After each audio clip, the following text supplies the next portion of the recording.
Hello YouTube. So today we're gonna continue in our BGM series. Today we're gonna work on blinking an LED using a timer. I'm gonna explain how to use the code and how to code and start using the timer. I'm not gonna dig into deeply how timers work because there are plenty of videos. Excuse me if I speak in a different accent because I have braces. Pretty new. So we're gonna start from the beginning. We're gonna open a new project. We're gonna define our LED that we're gonna use. It's gonna be the onboard LED right over here, which is on pin 4, port number A. We're gonna use timer number 0. In the BGM220, which is based on the UFR32 G22. There's 5 timers total, and one LE timer, which is the low energy timer. From these 5 timers, we only have one timer, which is 32-bit, and the rest are 16-bit. We can see that by navigating to the manual of our of the SiLabs BGM. Here we can see that there is only one 32 timer, and we can see that there are 4 timers which are 16-bit. Now you probably ask yourself, what's the difference between 16-bit and 32-bit? It's just that the 32 can count way more and the 16-bit can count less. This can be converted to resolution and something called prescaler and postscaler, which is how much we want to divide. The prescaler is how much we want to divide the input clock before our counter counts 1. The post is how many counts we want our timer to count before we can get an actual output to be counted. This game between the post and the postscale, the prescale, and the amount, how much the counter can count, is the game that we can play to get our desired frequency, or our desired PWM, or our desired dead time insertion. The PWM, we're gonna see it in more advanced videos. We're gonna use it. So today we're just gonna be concentrated on the timer. On a counter, we're gonna count until we reach a certain value. After we reach that value, we're gonna fire up an interrupt, and we're gonna reset the timer. This will give us the opportunity to toggle a LED, an LED, at our desired frequency. Okay, so let's start. So basically, we're gonna use timer number 0. Today we do not have UARTs, we do not have anything special, so we have the advantage to pick whatever timer we want. But let's say if we are gonna use UART, and the UART uses timer 0, so we're gonna use timer 0. So we're gonna pay attention to this stuff. So let's start. Again, we're gonna open an empty C, create. We're gonna call it LED timer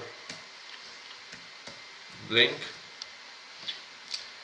Okay, it's gonna stay in our workspace. Great, finish. Looks good. We're gonna change the project settings by changing the optimization to do not optimize our code at all, because if something happens and we want to debug, if we have optimization for size, like I explained in the last video, we might not jump on a breakpoint that we set. So first things first, let's change the optimization. We go to project properties. We're gonna go to C, settings, We're gonna go to optimization. We're gonna set none. Apply and close. Now our code is gonna be a lot bigger, but it's okay. Let's build the project, make sure everything is fine. See that our project that we opened is okay. Here we can see the actual flash size that is taken. Here we can see that the LED is on. I'm gonna flash it. Let's take debug. Wait a moment. Okay, so we are going to debug this. It's debugging, starting. The LED is supposed to be turned off, and start. The LED is off. Okay, great. So now we have our project. Everything looks cool. Everything looks fine. Let's begin. So we said that we are gonna toggle the LED, the onboard LED, which is gonna be on pin A4. So let's start. Okay. This is the app H, the app C. You're gonna do the include, basic stuff. Next video we're gonna talk about how to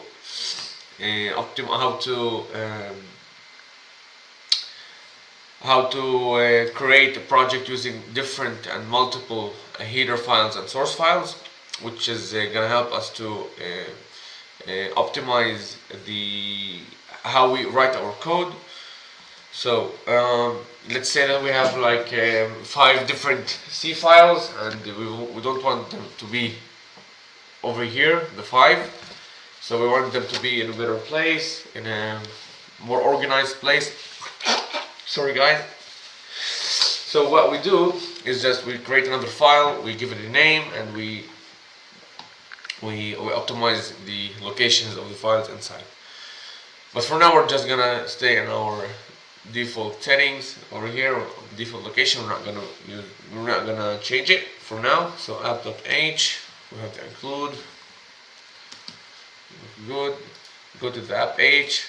We are going to include the GPIO, EM GPIO.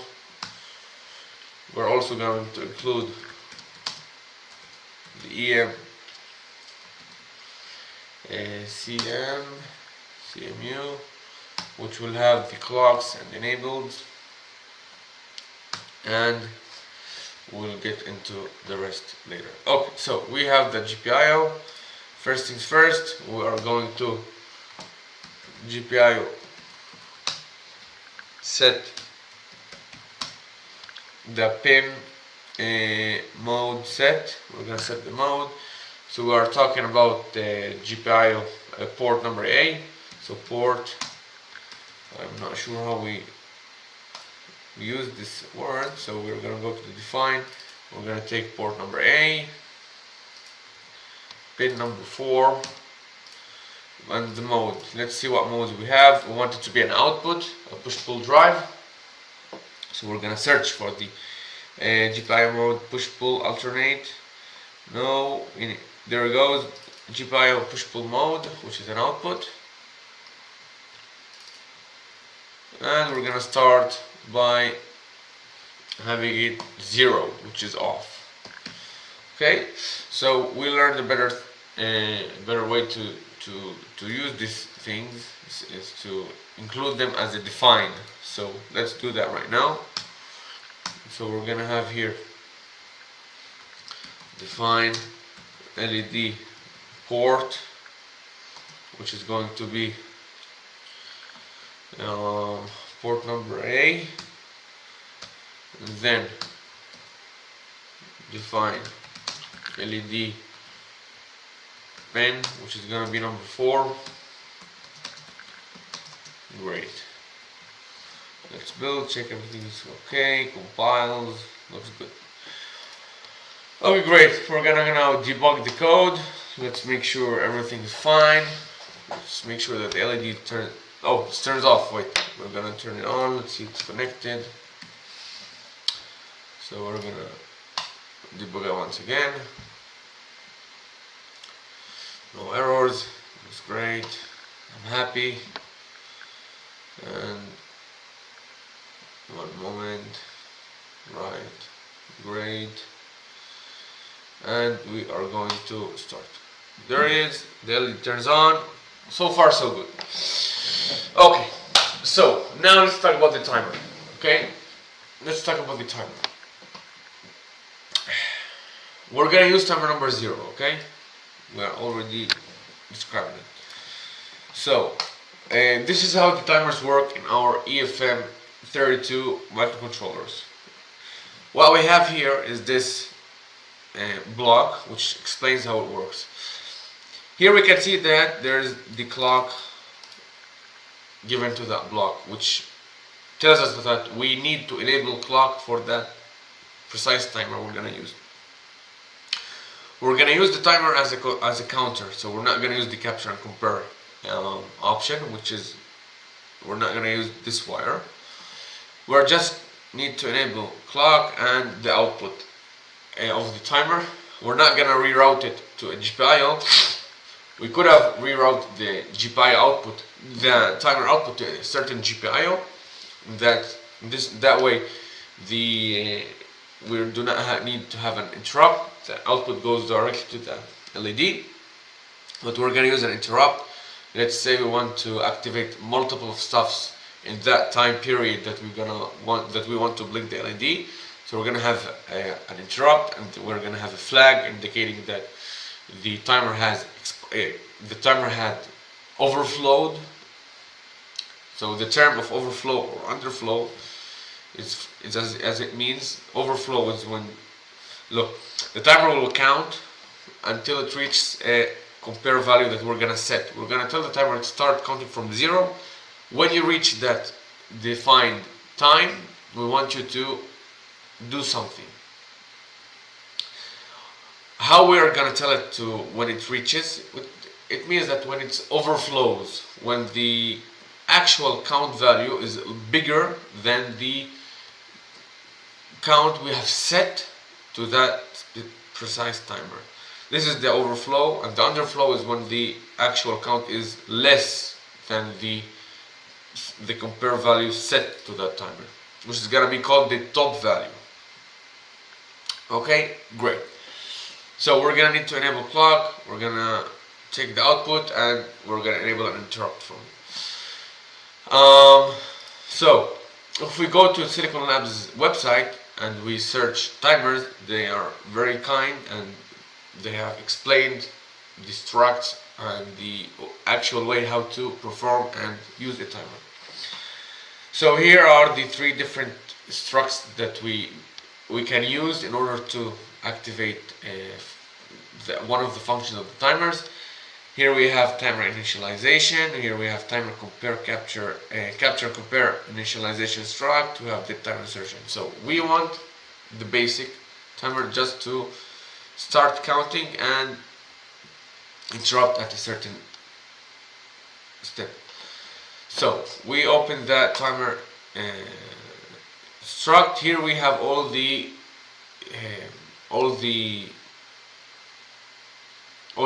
variables that are contained inside the struct in order to use them. We have enabled debug run, prescale, clock select, count, all these stuff that we can and we are going to use. Great. So here we have our starting point. So we are going to start. We're going to close this. We're going to close. Okay. So now we want to open a new project. Okay. New file. So we're going to hit here properties. We're going to file new. We want a new header file. Let's call it timer0.h. Okay, because this is a header file. Great. So and now we want to create another one and the file is gonna be timer0.c. Great. So now we have these empty C file and header files. I was kind enough to create a GitHub repository which will contain the code that we're gonna be coding and some templates. So here I have template C and template H. These files contain the basic, like in my opinion, how a header file should look and how to divide the sections that we're gonna be using. Let's say here we have some description about the header file. Sorry, here we have the creator of the file, naming it and the date it was created. Here we have some description about the header file. We have the protection of the multiple includes. We have the includes of the actual header file, macros, defines, type def, enum, interface function, and so on. This is, in my opinion, how a header file should look, which is organized, and I like the way it's organized. So we're gonna implement this on our header file. We're gonna change the name here to timer0, which is actually not really needed because we have the name here, but let's say if the outside name was changed and you want to know the name, so we have it. Today is the October of 17th. You have your name, your email, is good. You're gonna change the name to timer0. And here we change the name to timer0. Great, looks fine. So basically now we have our header file. Let's take a look at the example of the C file, which is pretty much basically the same, but we do not have the protection of the includes. Some description over the C file. We have the includes, type defs, external variables we're gonna use, private functions, and this is how a function, the comments of the function should look like, in my opinion. Okay, so let's take that and implement it in our code. Great, looks great. I like it very much. Okay, so now we're also going to include TIMERS. Great. And okay, looks fine. Okay, so let's start. Timer C is going to include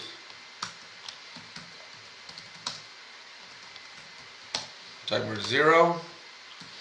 Great. Timer H is going to include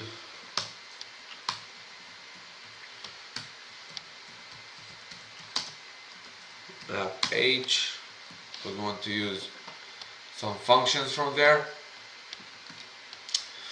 or we might get rid of it and just put our CMU over here, although I think it's better if we include the H. So let's begin. These are our private functions. Let's start here in our first function.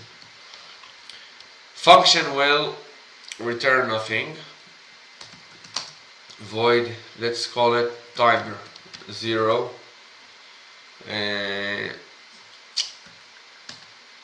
Let's call it init. Alright, init, and it will take nothing. So this is the description, we'll get into it later on. Okay, so let's begin configuring our timer. As I said, if we look at the SiLabs struct, we need to include the struct, which is gonna be timer init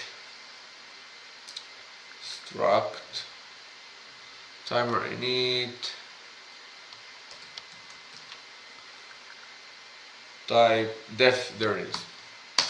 We're gonna call it the timer init, and we can give it a default values given and predefined to us by SiLabs. So we're gonna use it and we're gonna see what are the default values that we're gonna set, that are set. Timer init defaults. Great. Now let's see what are the default stuff that they give us. Here you can see enable timer when initialized is complete, is true. Stop counter during debug halt. Prescaler, the no prescaling. Timer prescale is 1. Divide by 1. So it means that the actual clock, the input of the timer's clock is for each high value of the actual clock input to the timer is going to increase our timer by 1. So there is no prescaler. The timer is connected to the high frequency peripheral clock. False. Yeah, more stuff. And on rising edge, on falling edge, there's no action. Timer mode is counting up, and all these stuff, which is pretty much great for us. Okay, which is pretty much great. We want to disable the start after initialization, because we want to have control over the timer. We want to tell it when to start and when to stop. So first things first, we are going to stop the timer.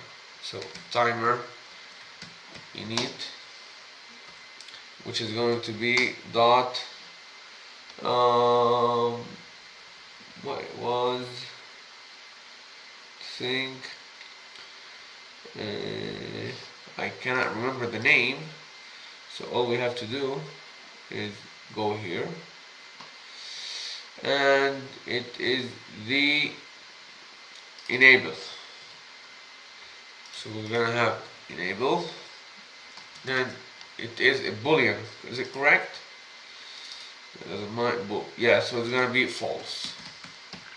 Great, we stop the timer. We do not want it to start after initialization. Now remember that we said that we need to enable the clock for the actual timer to start, so we're gonna enable that, which is gonna be the CMU clock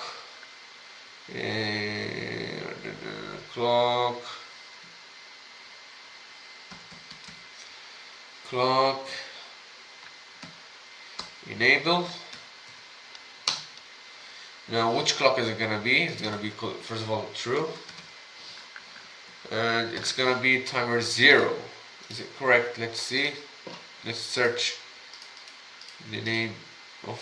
Okay, it's not defined here, which is supposed to be. Let's check it again. The CMU clock. Why it's not taking us? Okay, let's say it is not taking us there. It's gonna be CMU clock timer number 0.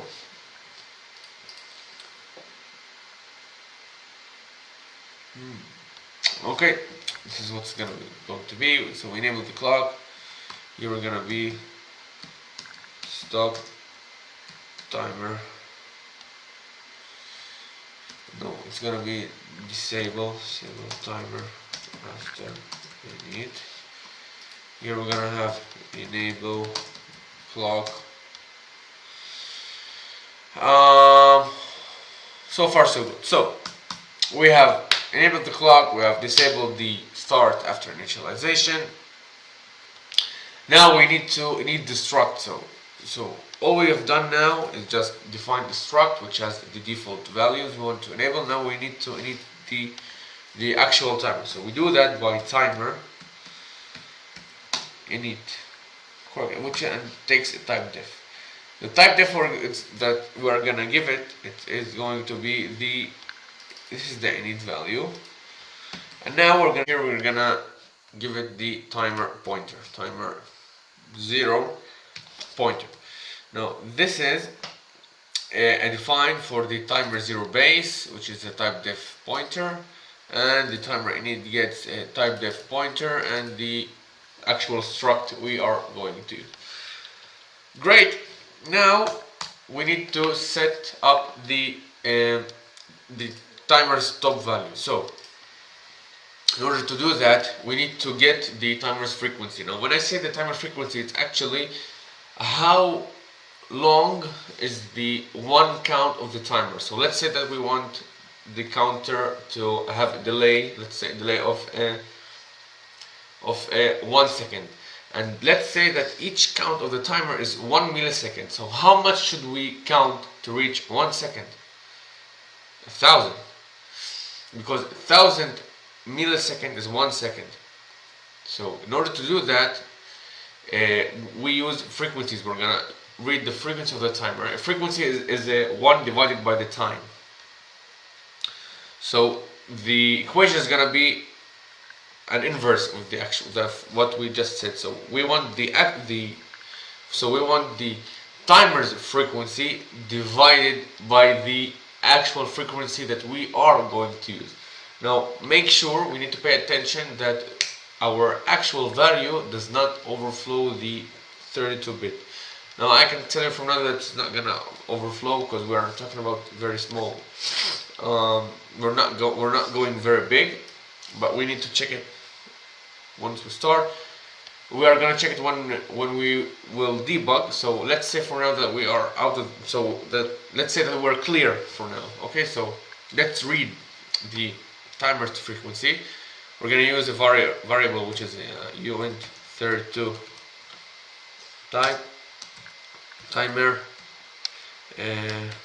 freq, and the timer frequency is gonna take the cm clock select get, and we're gonna read the timer zero's clock. Okay, and this value is going to be divided by the prescaler, because what we said that the prescaler is how many clocks at the input we should count till we get 1 clock in the input of the timer block. Now in our case the default value is gonna be prescaler 1, but we're gonna do it because let's say in the future we change the prescaler to 2, 3, 4, so we do not have to remember, oh, you need to change this, you need to change it. We're just gonna change the prescaler. And so this is going to be divided by the timer init destruct dot prescaler. Great. Now let's say that the prescaler, which is going to be a type def, which is it's actually a number. Okay, I want you to pay close attention. If we select, and we have selected the timer prescaler, which is 1, the timer CFG prescaler div is actually 1, and its value is 0. So if we divide a number by 0, it's going to be an infinite. So what actually we do is we add a +1. Now you must say, Anis, no, this is not good, it's not going to be precise. We are talking here about a 1, like a +1, a division by a very big number. So this +1 is not going to really affect our resolution, our accuracy. But we need to have the +1 because the prescaler by 1 is the value is 0, so we cannot leave it as 0. So it's going to be prescaler +1. So far so good, great. Now let's calculate the timer's top value. It's going to be uint32 type def. It's going to be the timer top value, and this timer top value, it's going to take, as I said, if we talk about in time, in seconds, it's going to be the no, we're talking about the frequency of choice, so it's going to be the given frequency divided by the desired frequency. So it's going to be the following. It's gonna be the timer freq divided by the okay, so now we are going to define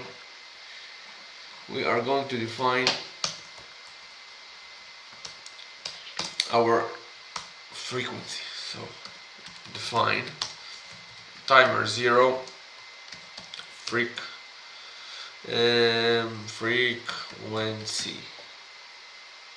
Yeah, I think I wrote it correct. Okay, so timer 0 frequency. I'm gonna write it in capital letters because it's defined. Timer 0 frequency. I hope my English typing is correct.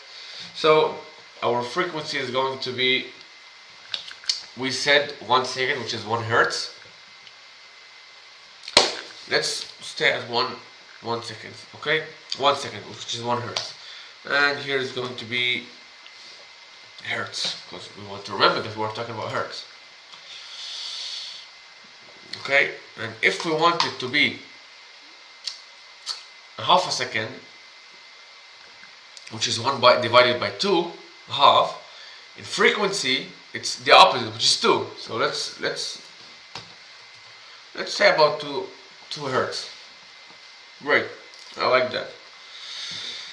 Divided by the timer frequency, the desired, and now we need to set that value we have calculated. So it's going to be timer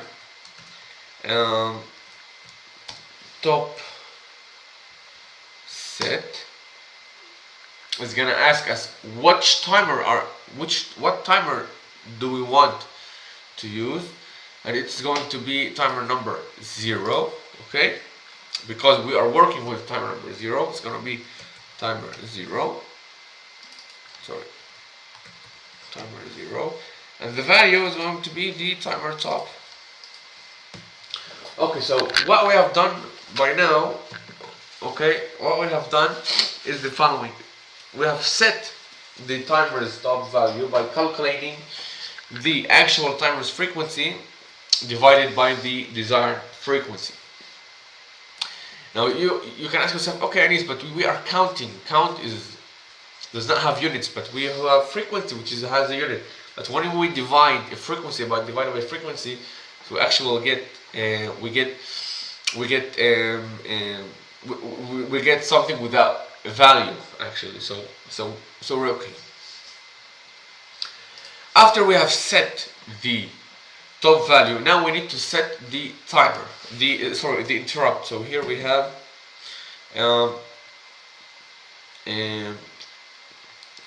timer's top value. Great. So now we need to enable the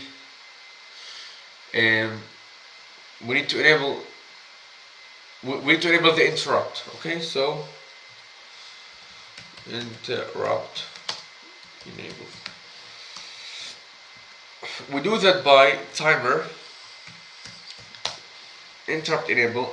By the way, these functions that I'm using, timer interrupt enable, timer top set, these are, you can find them in the SiLabs page we have visited in the beginning. I will also be adding links to these functions and to the SiLabs website in the C file at the end. Okay, so timer interrupt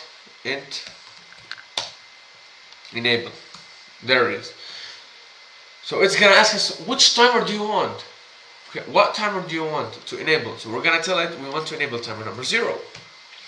Great. It's gonna ask us which flag. What do you want to enable on the timer flag? So okay, it's not provided here, but I will tell you that the flags are, you can find them in the datasheet of the EFM, in the EFR32.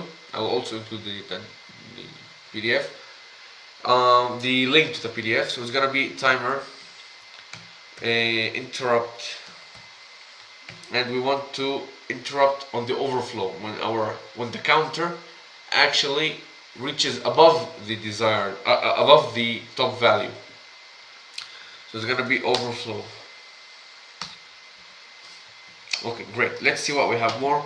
So we have overflow, we have underflow, we have direction change, we have on the CCU 0, capture compare 0, also all sorts of stuff. So we want the overflow to have an interrupt, and we have enabled the interrupt. And now we need to set the NVIC, the nested vector, to jump to that function of the interrupt 0, which is gonna be NVIC enable IRQ, and the IRQ is going to be I do not remember the IRQ, but it's gonna be okay. There we go. This is the function that we want to enable. Great. No, it's not great. It's not a function. Come on, YouTube, you gotta stay focused. So it's not gonna be a function, but you know what? Let's copy that, because this is the function that we're gonna jump into. It's gonna be timer 0. Oh, timer 0 IRQ. There it is. Now it's supposed to be 7. I'll show you why it's supposed to be great. It's 7. It is 7 because if we go to the datasheet of the EFR32 and we go to the interrupt request lines, we can see that interrupt number 0 is actual number 7 in the nested vector, and here we have confirmed that it's actually 7, which is great to us. Great, so now we have enabled the timer, we have initialized the timer, we have set the top value, we have enabled the interrupt. So far so good. Now we want to, here we have the function that the program will jump to when the timer overflows. So here we have that. Great. Now we need to enable and disable the timer. So we are going to add a function which is going to be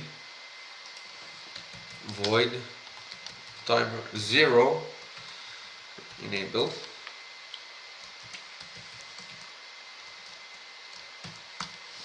Great. So we're gonna timer 0 enable, which is gonna be timer. This one is going to be timer enable. You're gonna add a switch timer again, timer number 0, and it's going to be true. Okay. Now, before we enable the timer, we want to clear its, if there are interrupts enabled, before we enable, we want to clear the interrupt. So it's going to be timer interrupt clear interrupt. Which interrupt we want to clear, which timer is going to be timer number 0 again, and the flag is going to be the same, the one what we enabled, which is going to be the overflow. Okay, this is the flag that we want to turn off. But let's say that we have different flags enabled and we do not know about them. So let's read all the flags that are enabled to that specific timer, which is going to be uint32 type flags equal to timer interrupt. We want to read all the interrupts to timer number 0, and we want to clear all the flags. Okay, great. So we have read the flags, we have cleared the flag, and we have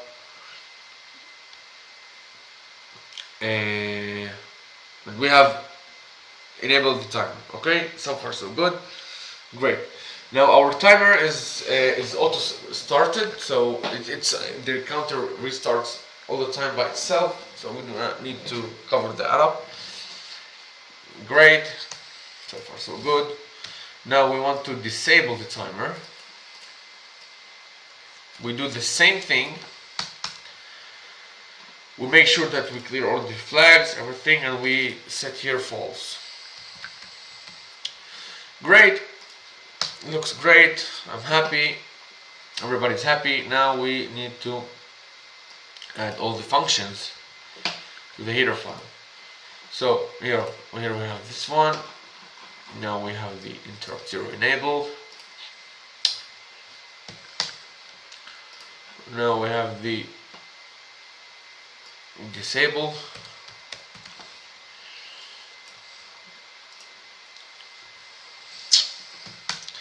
And we need to define the handler. Now you probably ask yourself what we are going to do in the handler. Now what we're going to do is the following. I want to enable a flag.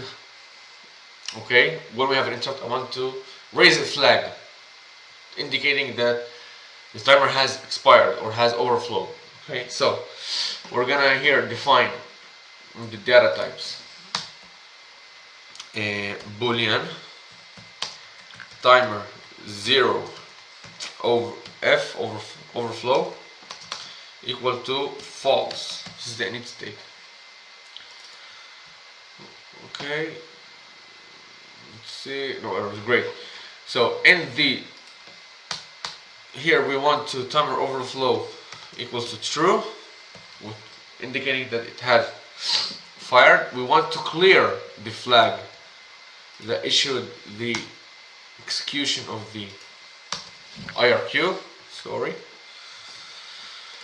So we have cleared the flag. We have set the flag as true. Great. Looks fine. Looks great. I'm happy. You're happy. We need to configure the. We need to write and explain what we're doing, but for now we're going to leave it because we want to test if it's working. But basically this description is enable the timer and disable the timer. Here parameter is none, and you get the point. Great. Now in the app C we want to get an external variable. So here we copy this, we go to the app C, and in the app H we have included the timer 0. We have this and this.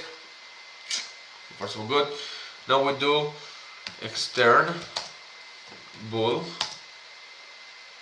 What was it? Timer flag? I'm not sure. Okay, let's copy it.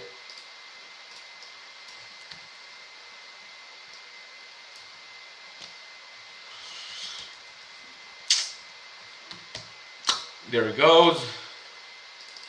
Okay, that's great. So in the main function, we're gonna do the following. If the timer overflow flag equals to true, what we're going to do is GPIO. Okay. Pin out toggle. Now we have set. I remember the one. Okay, yeah, great. LED port. Pin port.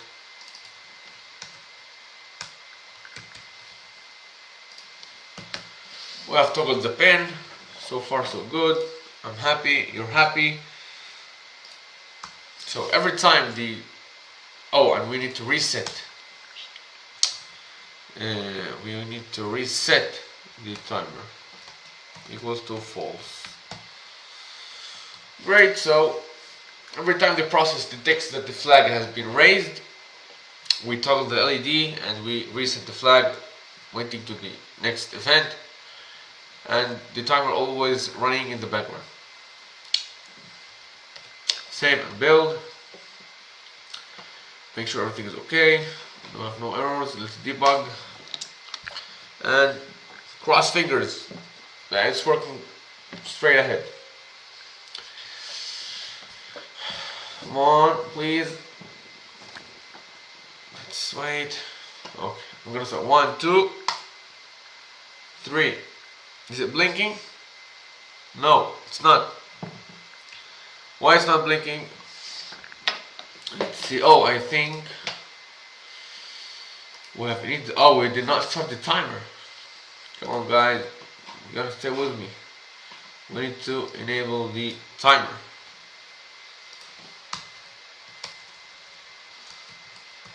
We have here enabled the timer. Let's try it again.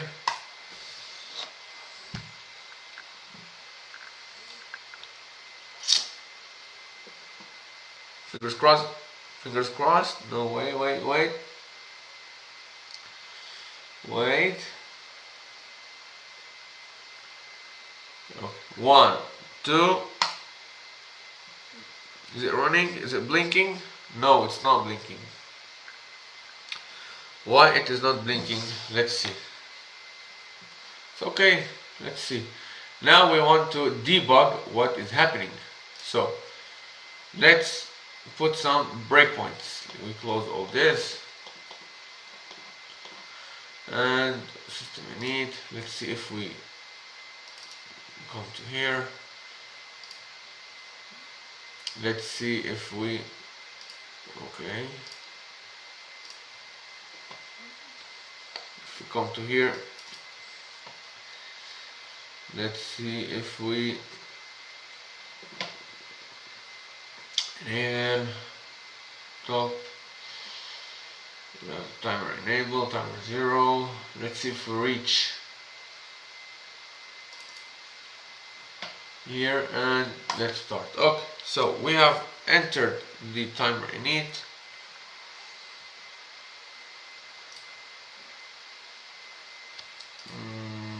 Void. We have enabled the clock. Timer init. Frequency. Timer frequency 3. Okay boys, I think the problem is over here because the timer is counting really fast. I think it's like taking all the attention to the IRQ. The problem is here because we have set clock select get. It's not supposed to be clock select get, it's supposed to be clock frequency. Clock frequency get, because the frequency is not 3 and 4 what we had. I think the problem was over here. Okay, let's test it again.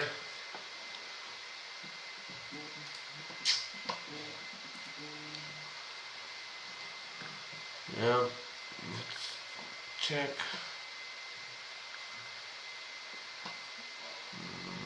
Okay. Yeah, let's do 6. Yeah, now it's correct. Yeah, 34 megahertz. Great. Okay, the top value is great. Super. Okay. I think now it's supposed to be working. Yeah, great. Let's see. I'm gonna run. Woohoo! Yeah, boys, we got it running.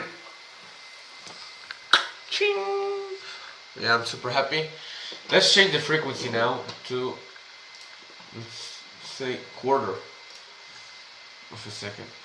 It's going to be in the app H. The frequency is going to be 4. Now it's supposed to be a lot faster.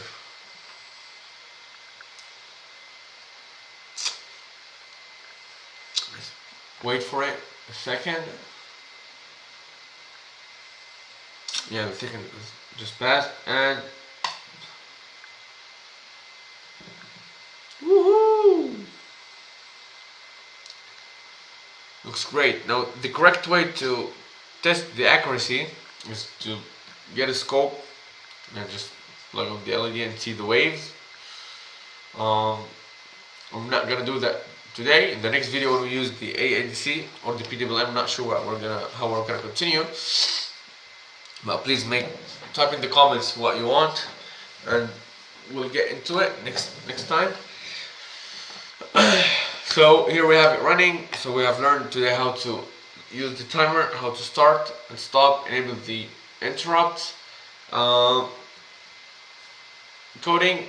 The next video is going to be how to organize our files, because having all these files here is not very pretty. When you work on a big project, it's not gonna be very pleasant, especially when we're gonna reach our final project, who's gonna be running the WS LEDs, which is a programmable RGB. So this was great. This was fun. I really hope, guys, that you like my videos, share. I hope they were helpful. I will redirect you again to my repository at GitHub. Here you have all sorts of code that we're gonna use. Here we have the templates. Here we have some files that will be used. That all the code that we have written I'm gonna upload it to here. It's not gonna be the full application. It's gonna be only the pieces of code of the actual timer. So it's not gonna be a project specific. It's gonna be a function specific. Yes. Hope this was helpful to you, and I will see you in the next video. Thank you.